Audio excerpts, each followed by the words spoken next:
रणजितसिंह मोहिते पाटीलही भाजपला दणका देण्याच्या तयारीत आहेत। विधानसभेला रणजितसिंह मोहिते पाटील काय करणार याची चर्चा सुरू असतानाच अकलूज इथं शरद पवारांच्या उपस्थितीमध्ये काल झालेल्या मेळाव्यात रणजितदादा नुसते स्टेजवरच नव्हते तर त्यांनी भाषण करून भाजपला जोरदार धक्का देखील दिला। अकलूजच्या कार्यक्रमात शरद पवार आणि जयंत पाटील यांच्या कानात सातत्यानं बोलणारे रणजितदादा ज्या वेळेला भाषणाला उभे राहिले त्यावेळेला सोलापूर जिल्ह्यासाठी आपण कोणतीही तडजोड करायला तयार आहोत असे स्पष्ट संकेतच त्यांनी दिले।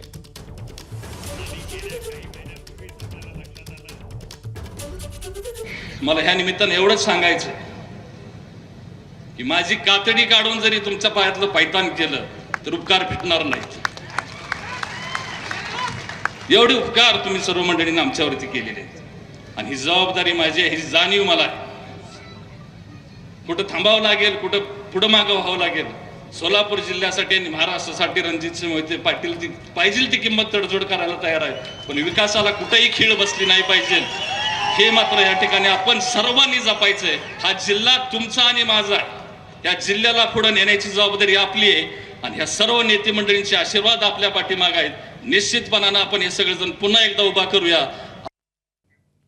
अमरावती जिल्ह्यामध्ये भूकंपाचे धक्के जाणवलेले आहेत। अमरावती शहर, चिखलदरा, अचलपूर, अंजनगाव, सुरजी या तालुक्यातल्या अनेक ठिकाणी भूकंपाचा सौम्य तीव्रतेचा झटका जाणवलाय।